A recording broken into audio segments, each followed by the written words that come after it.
नमस्कार दोस्तों, stock market studies में फिर से एक बार आपको बहुत-बहुत स्वागत है। तो आज मैं फिर से आपके सामने कुछ इम्पोर्टेंट कंपनी के अपडेट लेके आया हूँ। तो इस वीडियो के ऊपर ध्यान से सारी चीज़ों को समझिएगा क्योंकि इस वीडियो में जितने सारे पॉइंट्स मैं आपके साथ शेयर करूँगा वो बहुत इम्पोर्टेंट्स है। साथ ही साथ मैं आपको टेक्निकली चार्ट पैटर्न्स भी दिखाऊँगा, किस पैटर्न्स के बेसिस में मैंने खुद ट्रेड लिया और आपके साथ भी शेयर किया। तो इस वीडियो को लास्ट तक जरूर देखिए और अभी तक अपने चैनल को सब्सक्राइब नहीं किया तो जरूर कर लीजिएगा कंटिन्यूसली इन्फॉर्मेशन और अपडेट्स पाने के लिए। तो चलो देख लेते हैं कौन सा कंपनी है इस वीडियो के अंदर। तो फर्स्ट जो कंपनी है जिसके बारे में डिस्कशन करूँ उसका नाम है IEX, इंडियन एनर्जी एक्सचेंज। ये मेरे सबसे पुराना और सबसे फेवरेट कंपनी भी है। मैं इस कंपनी के ऊपर स्टेक को कंटिन्यू होल्ड भी कर रहा हूँ। साथ ही साथ जब जब स्विंग ट्रेडिंग बना तब तक मैं इस कंपनी के ऊपर ट्रेड भी लिया। तो मैं आपके साथ इस कंपनी के बारे में इसीलिए चर्चा कर रहा हूँ क्योंकि इस कंपनी आप देख सकते हैं यहाँ पे क्या बताया गया है। Company is the first power exchange licensed by the central electricity regulatory commission CERC। तो इससे कंपनी को फर्स्ट पावर इलेक्ट्रिक एक्सचेंज का लाइसेंस मिला। तो कंपनी के जो मोनोपोली बिजनेस था इस पावर एक्सचेंज के ऊपर, वो एक्सचेंज इस बार मोनोपोली बिजनेस खत्म हो चुके हैं क्योंकि गवर्नमेंट ने कुछ पॉलिसीज को चेंज की, जिसके चलते ही इस कंपनी के ऊपर मोनोपोली चेंज हुआ और मतलब मोनोपोली खत्म हुआ। तो इस बात के लेकर बहुत सारे लोगों ने मुझे कमेंट्स भी किए कि सर कंपनी का बिजनेस तो ठीक ठाक है मगर कंपनी का मोनोपोली खत्म हो गया, क्या कंपनी खराब सी परफॉर्मेंस दे सकते हैं? देखिए ऐसे बिल्कुल भी नहीं। कभी कभी कुछ मतलब मान के चलिए एक दुकान के बहुत ज्यादा कस्टमर्स था, अगर उसके बाजू में कोई दो तीन दुकान हो गया तो क्या उसका सारे कस्टमर यहाँ पे शिफ्ट हो जाएगा? बिल्कुल नहीं। उसका कुछ कस्टमर यहाँ पे शिफ्ट हो सकते हैं। जो उसका ट्रस्टेड कस्टमर है वो हमेशा उसी के पास जाएंगे। जैसे मेरे जितने सारे पुराना सब्सक्राइबर है उनमें जो जो व्यक्ति को मुझे ट्रस्ट लगते हैं वो मेरे वीडियो कंटिन्यू देखते हैं। जिसको मेरे वीडियो में इंटरेस्ट नहीं है वो शायद कुछ कमेंट्स करके वो भाग सकते हैं। तो मुझे यहाँ पे कुछ भी फर्क नहीं पड़ेगा क्योंकि मेरा काम जो है वो मैं करता रहूंगा। अगर आपको वीडियो को अच्छा लगे तो कंटिन्यू जरूर करिए, अगर अच्छा नहीं लग रहा है तो आप एग्जिट कर सकते हैं वीडियो को। तो देखिए यहाँ पे मार्केट कैप के बारे में बात करूँ तो 11,900 करोड़ के आसपास है। पी रेशियो कंपनी का थोड़ा सा हाई है। ROC ROE बेस्ड है। इनकम भी देखा है तो 290 करोड़ के आसपास है। कर्जा एकदम जीरो है। हाँ, दो पॉइंट्स आपको शायद वीकनेस लगे, प्रोमोटर के पास होल्डिंग्स नहीं है और कैश फ्लो नेगेटिव में है। देखिए दो चीज आपको मैं बता दूं, प्रोमोटर के पास होल्डिंग्स नहीं है इसका मतलब कंपनी खराब हो गया ऐसे सोचना भी मत, क्योंकि LNT जैसी इतने बड़े कंपनी, उसके साथ साथ ITC जैसी इतने बड़े कंपनी के ऊपर भी आपको एक भी परसेंटेज आपको प्रोमोटर के पास नहीं दिखेगा। तो इसका मतलब क्या है? इसका मतलब प्रोमोटर है कि नहीं है वो इंपॉर्टेंस नहीं है, उस कंपनी के ऊपर इंस्टीट्यूशन कितना होल्डिंग रखे है वो इंपॉर्टेंस है।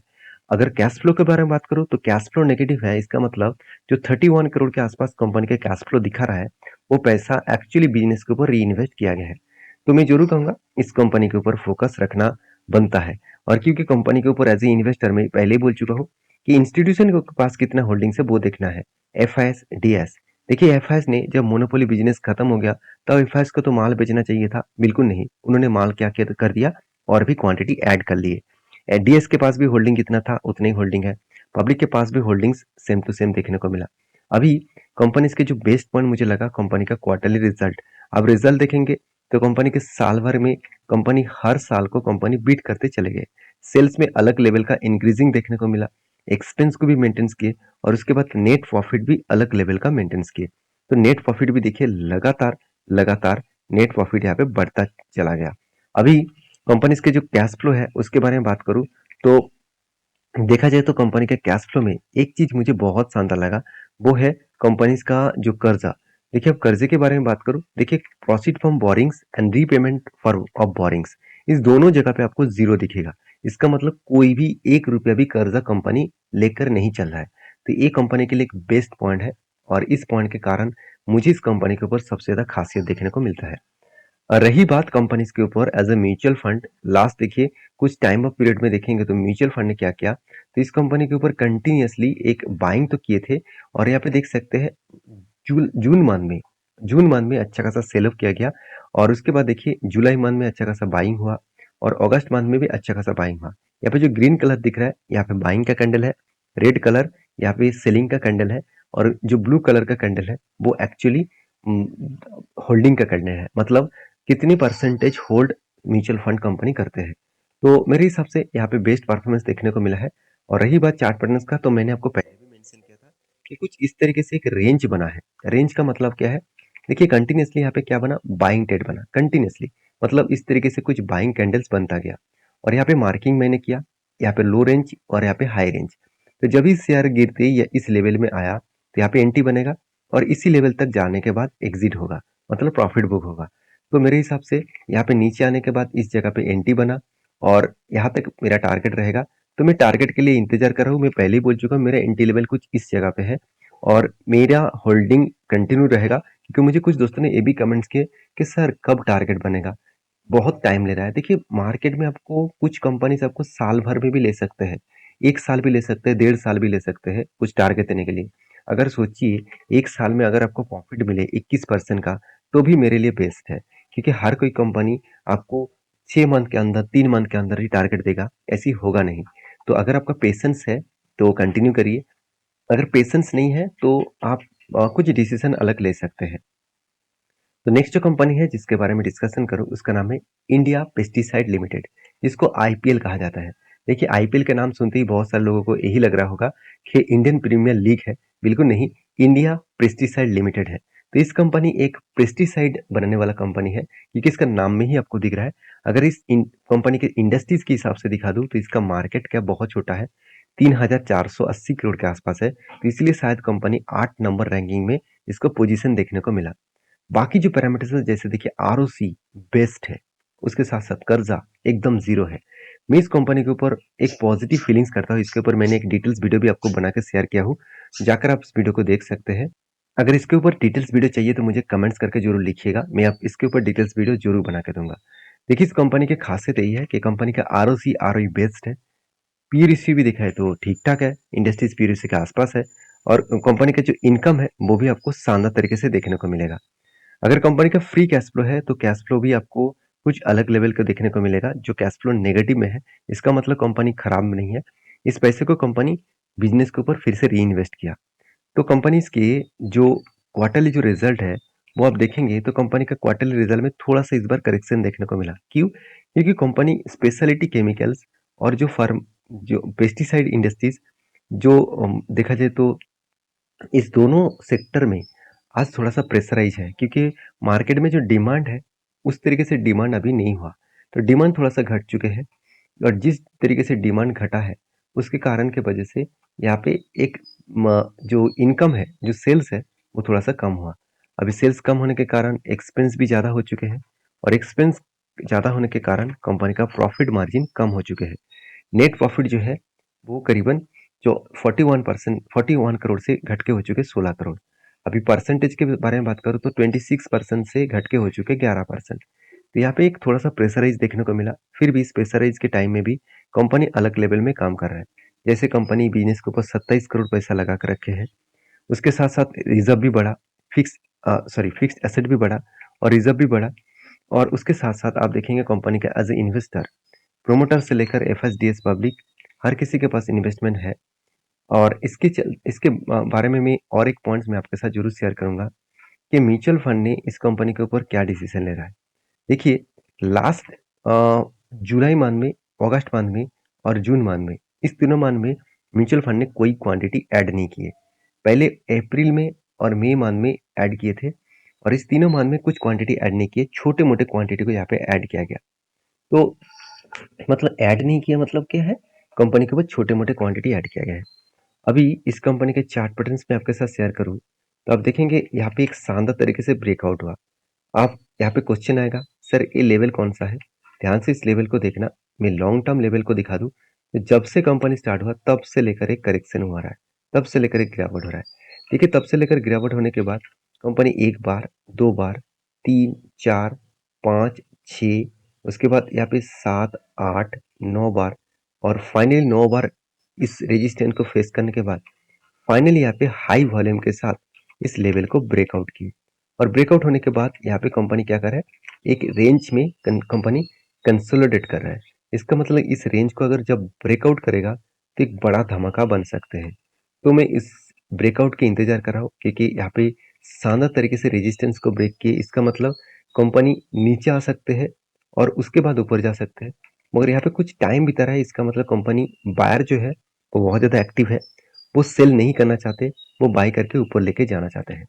तो जब इस लेवल को ब्रेकआउट करेगा तो मैं ज़रूर आपके साथ शेयर करूँगा और नेक्स्ट टारगेट कहाँ तक रहेगा, वो भी मैं आपके साथ शेयर करने वाला हूँ। ध्यान से इस चीज़ को देखना, तभी आपको पता चलेगा कि कंपनी के ऊपर एक शानदार तरीके से पैटर्न क्रिएट हो रहा है। वो पैटर्न क्या है? वो पैटर्न है, देखिए यहाँ पे क्या बना, एक शोल्डर बना, उसके बाद हेड बना, फिर से एक शोल्डर बना। उसके बाद देखिए यहाँ पे फिर से एक शोल्डर बनाने के इंतजार में हूँ। ऑलमोस्ट देखा जाए तो कंपनी एक शोल्डर क्रिएट कर चुके हैं। तो यहाँ पे एक शोल्डर, फिर से छोटा सा शोल्डर क्रिएट हो चुके हैं। अभी ब्रेकआउट के इंतजार करूंगा, जब ब्रेकआउट होगा तो एक बड़ा सा धमाका बन सकते हैं। तो इसके ऊपर फोकस रखिए। अगर आपका इस कंपनी के ऊपर पहले से निवेश है तो मुझे कमेंट्स करके जरूर बताना। नेक्स्ट जो कंपनी है जिसके बारे में डिस्कशन करूँ, उसका नाम है टाटा पावर। देखिए टाटा पावर टाटा ग्रुप की एक पुराना कंपनी है। साथ ही साथ टाटा पावर जब से कोविड के बाद गवर्नमेंट या जो ग्रीन एनर्जी के ऊपर, सोलर प्रोजेक्ट के ऊपर ज़्यादा ध्यान दिया है, ज़्यादा इस सेक्टर के ऊपर फोकस रखे हैं, तब से लेकर टाटा पावर का ग्रोथ होना स्टार्ट हो चुके हैं। टाटा पावर एक टाइम एकदम देखा जाए तो ना के बराबर सिचुएशन में था। आज कंपनी अलग लेवल में खुद को रिप्रेजेंट किया। देखिए कंपनी में आज भी कर्जा है। तो बहुत सारे क्वेश्चन मुझे कमेंट्स आ रहा है कि सर इतना कर्जा है, क्या कंपनी के ऊपर निवेश करना सही होगा? देखिए निवेश करना ना करना आपके हाथ में है। मेरा काम है आपको सारे पॉइंट्स शेयर करना। तो देखिए कर्जा क्यों लिया वो आपको देखना चाहिए। अगर मैं कर्जे के बारे में बात करूं तो इस कर्जे को आपको दो तरीके से देखने को मिलेगा। एक लॉन्ग टर्म बोरिंग्स, एक short term borrowings. Long term borrowings का मतलब है कंपनी 2 साल 3 साल 5 साल के लिए कर्जा लिया है। उससे भी ज्यादा पीरियड हो सकते हैं। तो वो टाइम पीरियड के हिसाब से है। वो देखिए 30,000 करोड़ के आसपास कर्जा है। इसका मतलब कंपनी एक अच्छा खासा कर्जा लिया, वो भी लॉन्ग टर्म के लिए। अभी शॉर्ट टर्म के लिए कितना कर्जा है? करीबन 18,000 करोड़ का। अभी देखिए कंपनी का मजेदार बात क्या है, कंपनी इस टाइम में भी अच्छा खासा पैसा बिजनेस में लगा कर रखे हैं। CWIP के बारे में बात करूं, कैपिटल इन वर्किंग प्रोसेस में कंपनी करीबन 5,300 करोड़ के आसपास पैसा बिजनेस के ऊपर लगा कर रखे हैं। जो पैसा प्रोसेसिंग में चला है, मतलब प्रोजेक्ट के ऊपर चल रहा है, जो प्रोसेसिंग खत्म होने के बाद आपको वो पैसा डायरेक्टली फिक्स्ड एसेट में ऐड होता दिखेगा। तो मेरे हिसाब से यहाँ पे एक प्लस पॉइंट देखने को मिला। और दूसरी बात, कंपनी के ऊपर एज ए ट्रेड रिसीवेबल, मतलब कंपनी को इस बार हाईएस्ट प्रोजेक्ट मिला करीबन 7,000 करोड़ का। तो इस तरीके से अगर प्रोजेक्ट मिले 7,000 करोड़ का, कंपनी को तो प्रॉफिट ही नहीं हुआ, तो कंपनी कहाँ से काम करेंगे? तो इसीलिए कंपनी ने कर्जा उठाया। ये सारे पॉइंट्स एक के साथ एक रिलेटेड है। तो आपको ये बात देखना है कि कंपनी का बिजनेस ठीक ठाक चल रहा है कि नहीं चल रहा है, तो उसके बाद आपको डिसीजन लेना है। तो मैं इस कंपनी के ऊपर बुलिश हूँ। आपका क्या राय है जरूर कमेंट्स करना। तो टाटा पावर के ऊपर आप देखेंगे तो कुछ टाइम्स में म्यूचुअल फंड ने कुछ स्टेक को सेल किया और प्रोमोटर ने भी अच्छा खासा होल्डिंग को कंटिन्यू करा है। और यहाँ पे DSFS ने क्या किया, कंटिन्यू खुद का होल्डिंग को कंटिन्यू कर रहा है। अगर यही चीज मैं आपको दिखा दूं, देखिए लास्ट 2 मंथ्स में, जुलाई और अगस्त, इस दोनों मंथ में अच्छा खासा यहाँ पे क्वांटिटी ऐड किया गया म्यूचुअल फंड के माध्यम से। तो सोचिए म्यूचुअल फंड खुद का स्टेक तो कम कर रहा है, मगर जब बाई कर रहे हैं बहुत तगड़ा बाइंग किया जा रहा है। अभी टाटा टाटा जो पावर है, इसके बारे में मैं चार्ट पैटर्न्स के बारे में बात करूँ तो मैंने एक ट्रेड मेंशन किया हूँ। आपको वो ट्रेड में खुद ले चुका हूँ। यहाँ पे देख सकते हैं कब बना, उसके बाद एक हैंडल बना। तो कफ विथ हैंडल पैटर्न जब बना, और वो भी आपको ये देखना है कि वो पैटर्न्स कहाँ से बना। और वो पैटर्न अगर बना है तो प्रीवियस जो हाई है उसके नीचे अगर बन रहा है, तो वो टारगेट होने के लिए बहुत ज़्यादा पॉजिटिव पॉइंट देखने को मिलता है।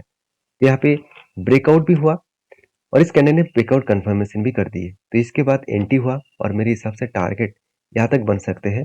जो टारगेट बनेगा 310 रुपीज़ के आसपास। तो मैं इसके ऊपर बुलिश हूँ। आपके क्या राय है जरूर कमेंट्स करके बताना। नेक्स्ट जो कंपनी है जिसके बारे में डिस्कशन करूँ, उसका नाम है HP अधिसाब लिमिटेड। देखिए अधिसाब सुन देखकर ही आपको लग चुके हैं कि कंपनी एक केमिकल सेक्टर से बिलोंग करते हैं। पीडीलाइट जैसे अधिसाब इंडस्ट्रीज का लीडर है, उसी सेक्टर में कंपनी काम करते हैं। तो HP अधिसाब लिमिटेड कुछ दिनों से एक धमाका परफॉर्मेंस दिया। 2023 में फरवरी मंथ में इसका प्राइस था 316 रुपीज़ के आसपास। उसके बाद 2000 23 में ही अगस्त मंथ में इस कंपनी ने हाई किए कितना, करीबन करीबन 550 के आसपास, 537 के आसपास। तो इस तरीके से मैसिव जंप होने के बाद मतलब कंपनी के मैनेजमेंट ने एक बहुत बड़ा अनाउंसमेंट किया, वो है स्प्लिट देने का। कंपनी जो 10 रुपये का जो फेस वैल्यू है उसको 2 रुपया करेगा। इसका मतलब हर एक शेयर में कंपनी आपको 5 शेयर स्प्लिट के हिसाब से देने वाला है। अगर वीडियो में इस तरीके से जानकारी अगर आपको अच्छा लगे तो प्लीज़ लाइक करना और ये वीडियो टोटली एजुकेशन पर्पस में था।